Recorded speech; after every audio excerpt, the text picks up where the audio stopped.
సాయికృష్ణ కేసులో కీలక పరిణామం చోటు చేసుకుంది. సాయికృష్ణను అదుపులోకి తీసుకున్నప్పటి నుంచి అతడు అదృశ్యమవ్వడం, ఆ తర్వాత లాకప్ డెత్ అవ్వడం వరకు ప్రతి అంశానికి సంబంధించి ఉన్నతాధికారులకు సమాచారం ఉందని విజయవాడ కోర్టులో పిటిషన్ దాఖలైంది. ఈ లాకప్ డెత్ కేసులో డీజీపీ, విజయవాడ సిపి, ఏసీపీలను నిందితులుగా చేర్చాలంటూ దాఖలైన ప్రైవేట్ పిటిషన్పై విచారణ చేపట్టింది కోర్టు.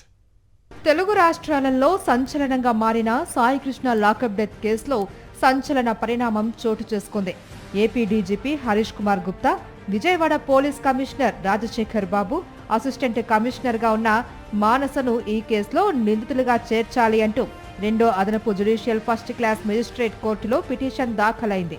తిరుపతి ఎంపీ గురుమూర్తి తరపున సీనియర్ న్యాయవాది పొన్నవోలు సుధాకర్ రెడ్డి ఈ పిటిషన్ దాఖలు చేశారు.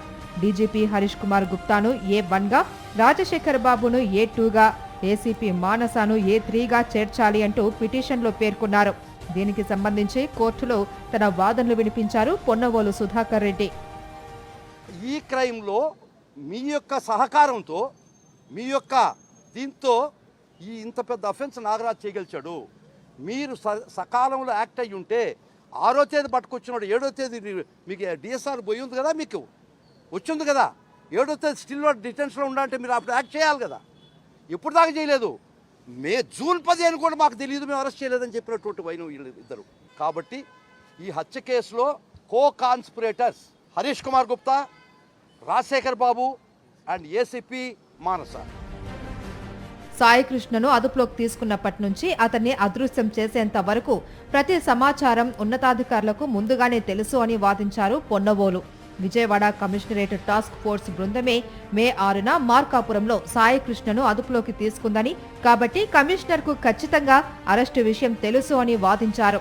సాయికృష్ణను మే 6న అదుపులోకి తీసుకుని మే 9 వరకు కృష్ణలంక పోలీస్ స్టేషన్లో ఉంచినట్లు సిఐ నాగరాజు రిమాండ్ రిపోర్టులో సిట్ పేర్కొంది అన్న విషయాన్ని కోర్టు ముందు ఉంచారు పొన్నవోలు. అయితే సాయికృష్ణ తల్లి హైకోర్టులో వేసిన హెబియస్ కార్పస్ విచారణ సందర్భంగా సాయికృష్ణ అనే వ్యక్తి తమకు తెలియదు అని, వెతికేందుకు ప్రత్యేక బృందాలను ఏర్పాటు చేశామంటూ రాష్ట్ర డీజీపీ హైకోర్టుకు తెలిపిన విషయాన్ని గుర్తు చేశారు. ప్రభుత్వం కోర్టుకు చెప్పిన సమాధానం, సిఐ రిమాండ్ రిపోర్టులో సిట్ పేర్కొన్న వివరాలు పరస్పర విరుద్ధంగా ఉన్నాయనే విషయాన్ని కోర్టు దృష్టికి తీసుకెళ్లారు పొన్నబోలు. ఆ గాదే సాయికృష్ణ అనే వ్యక్తే మాకు తెలియదు, అతను మేము అరెస్ట్ చేయలేదు, మా డిటెన్షన్స్లో లేడు. మేము ఇప్పుడు మీరు చెప్పారు కాబట్టి టీమ్స్ డిప్లాయ్ చేస్తున్నాము ఎతికేదానికని. 15వ తేదీ జూన్ నిస్సిగ్గుగా ఎంత ధైర్యంతో హైకోర్టు వారికి వీళ్ళిద్దరు చెప్పారు. ప్రతివాదులుగా ఉన్నటువంటి హరీష్ కుమార్ గుప్తా, ప్రతివాదిగా ఉన్నటువంటి రాజశేఖర్ బాబు హైకోర్టులో ఈ విధంగా చెప్పడం జరిగింది. పోలీస్ స్టేషన్లో సీసీ కెమెరాల హార్డ్ డిస్కుల మార్పు, ఫుటేజ్ను మాయం చేయడం, సాయికృష్ణ మృతదేహాన్ని రహస్యంగా దహనం చేయడం, సెల్ ఫోన్తో నకిలీ ఆధారాలు సృష్టించడం సంస్థాగత కుట్రలో భాగమే అని పొన్నవోలు కోర్టుకు వివరించారు. సాయికృష్ణ లాకప్ డెత్ కేవలం కింది స్థాయి పోలీసుల చర్య కాదు అని, ఉన్నత స్థాయి అధికారుల కుట్ర దాగి ఉందని, దాన్ని కప్పిపుచ్చే ప్రయత్నం జరుగుతుందని, ఈ కేసులో సిట్ దర్యాప్తు సైతం కింది స్థాయి పోలీసుల వరకే పరిమితమవుతుందని, ఉన్నతాధికారుల పాత్రను సిట్ ఉద్దేశపూర్వకంగా విస్మరించింది అని పిటిషనర్ తన పిటిషన్లో పేర్కొన్నారు.